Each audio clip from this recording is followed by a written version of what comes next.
have, I presume, already read the newspaper reports about me. Now you must judge for yourselves what I'm really like. Murderer.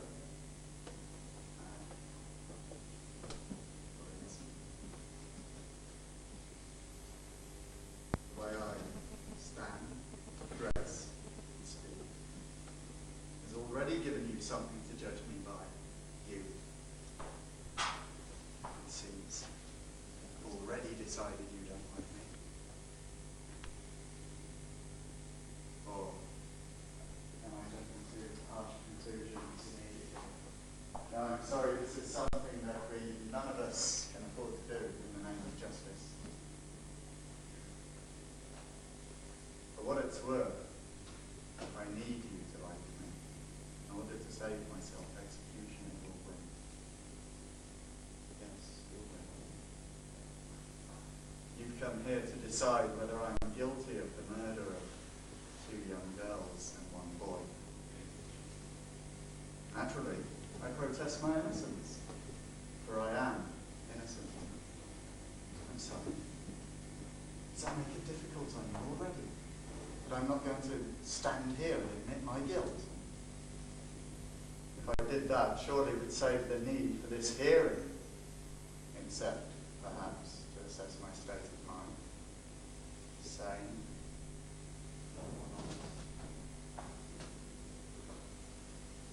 In fact, it would probably make things easier if I convinced you that I killed these children because of voices in my head, as was the Peter Sutcliffe claim, which led him not to prison, but to a secure unit.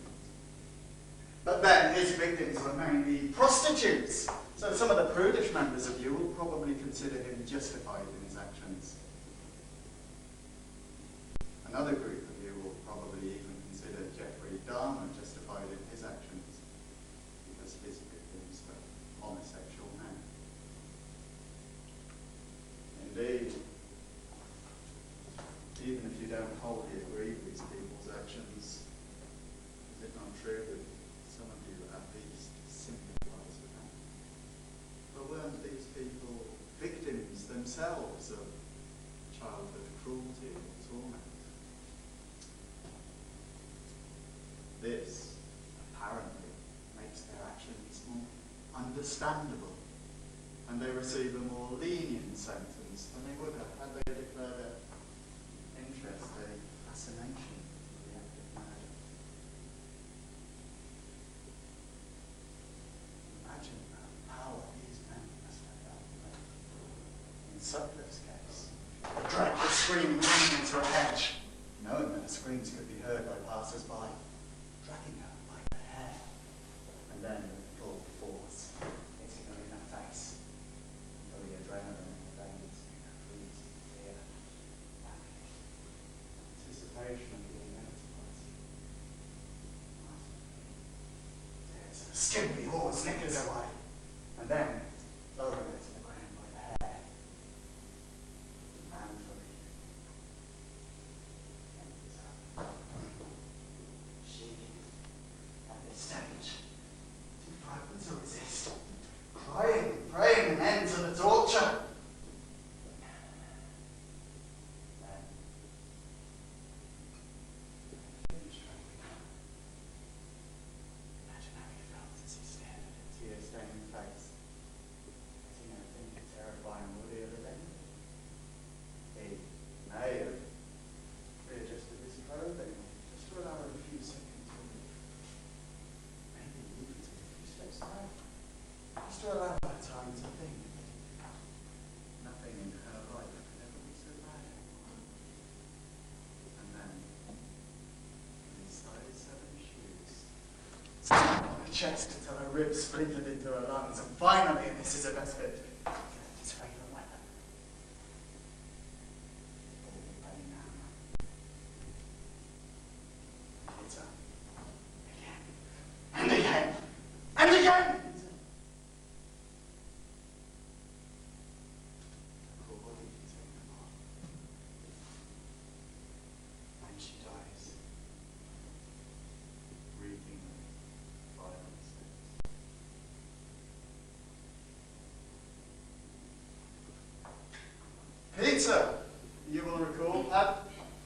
in his head. He was forced, by God, he claimed, to carrying out this scene some 20 times, 13 of them successfully. The verdict: guilty. Sentence: life in a secure unit. That's a much more lenient sentence imposed by a judge and supported by society. That's Europe, the public. And the sentence imposed on the thousands of homeless who sleep the streets in all weather and would love to be confined to a secure unit with central heating, 3 good meals, and colour TV. I'm sorry that I diversify, but I do see some relevance here. You need to know whether I sadistically murdered 3 children. I emphatically deny that I did, and will state that I am fully sane. How do you define sanity? I've had the benefits of a university education, well-paid career, and I've been brought up by loving, caring parents who never abused me. It's easier to go for that. The fact that I say my parents love you. Had I not said such a simple fact, you would have wondered why and related what I had to hide. Why say your parents love you, you ask? Of course your parents love you. All parents love their children. Even Hitler's parents loved him. That, I suppose, is true.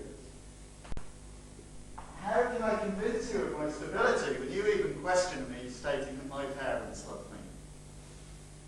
My parents and own children love me still, even after your accusations of child sex and murder. Because they that know me best, they that have seen me in the various highs and lows that this stinking materialistic existence throws at us, they believe in my innocence. They who have seen me in the very lowest ebb of life when my wife, my beloved Anne, is so tragically murdered. I'm sure you knew that fact. When my wife was murdered, I understand the grief felt by those left behind. You're even looking at me with accusation in your eyes that my own wife was murdered. Haven't you people any background knowledge of me?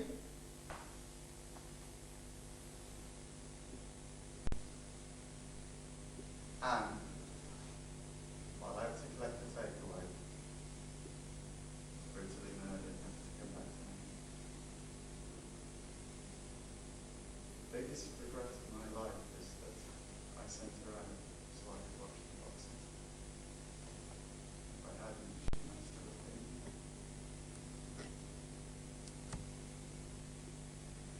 The police came to let me know what happened before I considered anything wrong. Mr. Steele? I asked. He nodded, more interested in the boxing than any petty parking problem I thought they were going to throw at me. Do you recognize this? She's engaging me. I've given her a Christmas Day proposal, which she accepted without a moment's hesitation.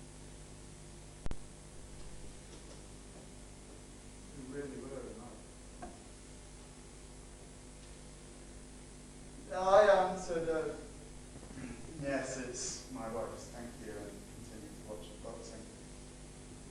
It was only then that I noticed the solemn tone of the police officer's voice. I'm sorry to tell you your wife is dead, he said, quite simply. Your wife is dead. But some strange coincidence, one of the boxers knocked the other out at the same moment I was told your wife is dead. You really know something. After a while,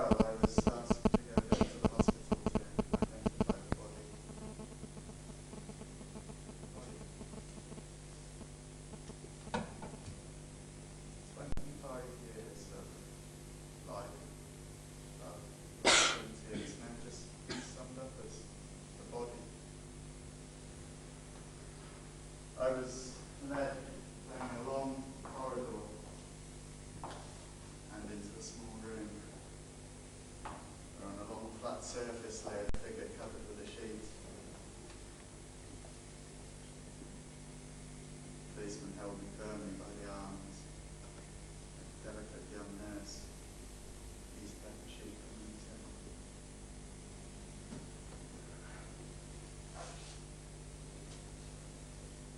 Nothing could have prepared me for what lay there. That wasn't Anne.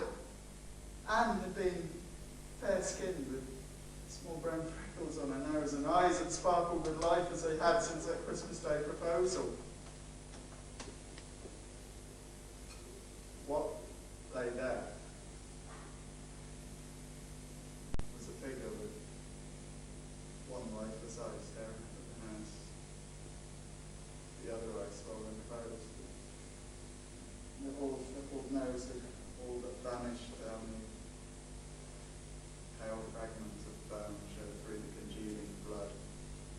Teeth, always slightly crooked and out, jagged and broken and protruding through those tender lips that I could never again kiss. So you see, I do understand grief better than any of you.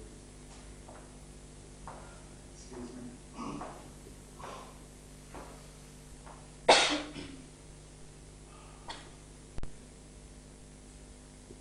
When Toby Randall was murdered and subsequently sodomized, I was in bed with the most terrific migraine in order to be allowed some rest. My parents had the children, so while I lay in bed, the sadistic murderer was at work, leaving me with what our efficient police force tell me is not an alibi. Well, let me ask you. Where were you when you stayed at 15th last month? Huh? You don't remember? Well, can't you see what I'm getting at? Without you being able to say categorically, I was at such and such a place with such and such a person, you don't have an alibi either. It should be you charged with clubbing an 8-year-old boy from behind, taking his corpse into a disused garage and anally penetrating him, but being so dissatisfied with the sensation you can't climax and receive your perverted pleasure. Perhaps you thought your victim was a girl, or perhaps you found the act of holding a child's dead corpse so off-putting that you wreak havoc. A fragile body picking up the hairspring, caving in the skull, smashing it so hard it splits like a piece of rotten fruit, spraying you with these fluids. And then, in your anger, perhaps because some of the cranial fluid hits you in the eye, making it sting, you use the same brick to batter poor Toby's genitals as a final insult.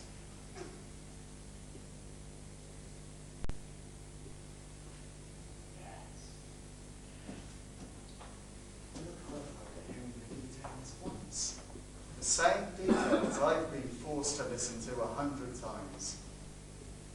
You haven't been forced to look at sordid photographs, close-ups of such brutality and mutilation that hardened police officers cry. Imagine how it is for me being wrongly accused of this. Let me remind you, and you didn't have an alibi either. These are just some of the details that the press have reported. A few of the details that gave you some opinion of me before you ever even saw me. The judge, in his wisdom, will have told you to disregard any media coverage of the case. Let me ask you, how can you? Your mind has already been poisoned with some bias. 12 men, good and true, have to be unbiased. But how can this happen when you as public, not jury, already have such strong emotions.